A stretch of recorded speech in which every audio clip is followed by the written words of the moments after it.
Assalamualaikum warahmatullahi wabarakatuh. Perkenalkan, nama saya Muhammad Akmaluddin dengan nomor induk mahasiswa 2120602139. Di sini kami dari kelompok 8 yang membahas materi tentang teori penawaran Islam.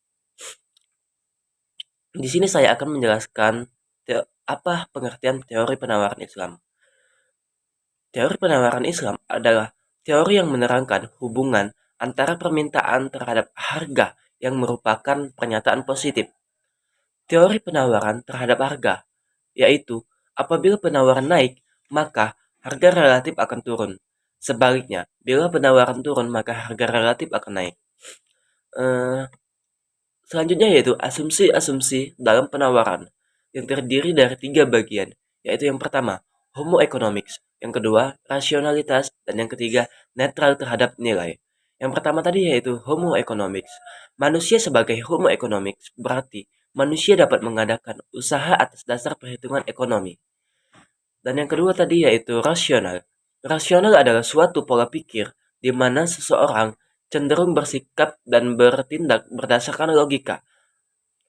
Ketika produsen berusaha memaksimalkan keuntungan dengan mengabaikan tanggung jawab sosial, ia adalah makhluk rasional dan tidak perlu dikhawatirkan. Begitu juga dengan konsumen yang ingin memaksimalkan nilai guna atau utility. Ketika membeli suatu produk, maka ia berjalan pada jalur rasionalitas dan hal itu secara ekonomi adalah sesuatu yang baik. Dan yang terakhir yaitu netral terhadap nilai. Asumsi ini merupakan bagian yang tak terpisahkan dari disiplin ilmu ekonomi yang dipandang sebagai disiplin positif. Tugas dari suatu disiplin yang positif adalah menggambarkan realitas atau suatu fenomena secara objek tanpa ada unsur campur tangan dari pengamat. Selanjutnya yaitu faktor-faktor penawaran dalam Islam. Nilai tawar Islam didasarkan pada 2 bagian, yaitu yang pertama maslahah dan yang kedua yaitu keuntungan. Pertama tadi maslahah. Pengaruh maslahah terhadap penawaran pada dasarnya akan tergantung pada tingkat keimanan dari produsen. Jika jumlah maslahah yang terkandung dalam barang yang diproduksi semakin meningkat, maka produsen muslim akan memperbanyak jumlah produknya. Yang kedua yaitu keuntungan. Keuntungan adalah bagian dari maslahah karena ia dapat mengakumulasikan modal yang pada akhirnya dapat digunakan untuk berbagai aktivitas lainnya.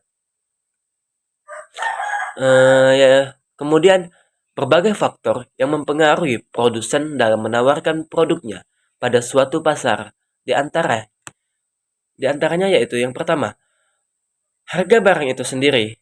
Yang kedua, harga barang-barang lainnya. Dan yang ketiga, biaya produksi. Dan yang keempat, tujuan produksi dari perusahaan. Dan yang terakhir yaitu teknologi. Mungkin itu saja. Terima kasih. Pengaruh zakat terhadap penawaran. Pengaruh zakat terhadap penawaran dapat dilihat dari 2 sisi. Yang pertama, pengaruh kewajiban membayar zakat terhadap perilaku penawaran, misalnya zakat perniagaan. Lalu yang kedua, pengaruh zakat produktif, yaitu alokasi zakat untuk kegiatan produktif dari mustahik. Zakat yang dikenakan pada hasil produksi adalah zakat perniagaan, yang baru dikenakan apabila produksi dijual dan hasil penjualan telah memenuhi nisab, atau batas minimal harta yang menjadi objek zakat. Setara dengan 85 gram emas dan haul atau batas minimal waktu harta tersebut dimiliki, yaitu selama 1 tahun. Bila nisab dan haul telah terpenuhi, maka wajiblah dikeluarkan zakatnya sebesar 2,5%. Objek zakat perniagaan adalah barang yang diperjualbelikan. Menurut Adi Warman Karim, pengenaan zakat perniagaan tidak berpengaruh terhadap rupa penawaran.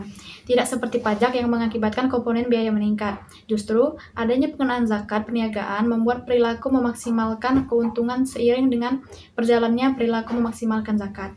Artinya, jika produsen memaksimalkan keuntungannya, pada saat yang bersamaan ia akan memaksimalkan besarnya zakat.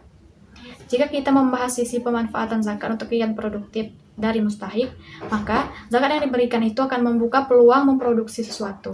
Karena zakat yang disalurkan biasanya berbentuk kardul hasan, maka tidak ada biaya atas penggunaan zakat sebagai faktor produksi. Dengan demikian, mustahik yang menjadi produsen dengan dana zakat produktif dapat menawarkan barang atau jasa dengan biaya yang lebih kompetitif. Akibatnya, akan meningkatkan penawaran. Kurva penawaran akan bergeser ke bawah akibat dukungan zakat produktif. Jadi, pengaruh zakat tidak berpengaruh terhadap penawaran. Selanjutnya, kurva penawaran. Hukum penawaran adalah aturan utama dalam penawaran. Hukum penawaran mempertimbangkan faktor-faktor yang mempengaruhi produsen saat menawarkan barang atau jasa kepada konsumen. Bunyi hukum penawaran yaitu, jika harga naik, maka penawaran akan meningkat, sehingga jika harga turun, maka penawaran juga akan turun. Bentuk kurva penawaran ada garis lurus, seperti dapat Anda lihat di layar. Jika kurva bergerak ke kanan atas, tandanya penawaran terhadap barang mengalami peningkatan. Materi selanjutnya adalah kurva penawaran jangka pendek. Apabila U1 dan U2 dihubungkan, maka kita akan mendapatkan kurva penawaran. Perlu diingat bahwa kurva penawaran yang tampak pada gambar adalah fungsi penawaran untuk individu produsen dan bukan fungsi penawaran untuk individu, untuk industri atau pasar. Kurva penawaran jangka pendek dari suatu sektor industri secara keseluruhan dapat dirumuskan lewat penjumlahan horizontal seluruh kurva penawaran jangka pendek masing-masing perusahaan. Kurva marginal untuk kedua perusahaan yang berbeda dilambangkan dengan marginal cost A pada panel A dan marginal cost B pada panel B. Kedua kurva biaya marginalnya hanya berlaku bila harga-harga lebih besar daripada biaya variabel rata-rata minimum dari masing-masing produsen. Pada panel A, perusahaan akan berproduksi sebanyak kuantiti 1A jika harga yang berlaku adalah price 1. Dan bila harganya price 2, maka perusahaan akan berproduksi sebesar kuantiti 2A. Kalau diasumsikan industri yang sama hanyalah produsen A dan B, maka penambahan secara horizontal merupakan penawaran industri total keseluruhan marginal cost. Materi selanjutnya marginal cost dan kurva penawaran. Pada gambar merupakan kurva marginal cost. Selisih antara average total cost dan kurva average variable cost yang digambarkan pada celah di antara kedua kurva menggambarkan average fixed cost. Pada gambar kurva penawaran yang berada di antara kurva ATC dan AVC. Setiap tingkat harga di atas AVC, namun di bawah ATC. Berarti perusahaan mengalami kerugian setiap output yang dijual karena harga lebih kecil dibandingkan ATC. Meskipun harga lebih kecil dibanding ATC, perusahaan lebih baik untuk tetap menjual outputnya karena pada tingkat harga tersebut, perusahaan telah mampu membayar AVC. Kerugian yang terjadi adalah sebesar AVC. VC adalah biaya, FC adalah biaya tetap yang harus dibayar perusahaan apakah perusahaan berproduksi. Maka lebih baik bagi perusahaan untuk memproduksi output sejumlah kuantiti Q sampai Q2 sampai Q3. Dengan demikian, perusahaan akan menetapkan keberadaan produknya di pasar. Bila kemudian tingkat harga melampaui ATC, perusahaan akan membuka laba.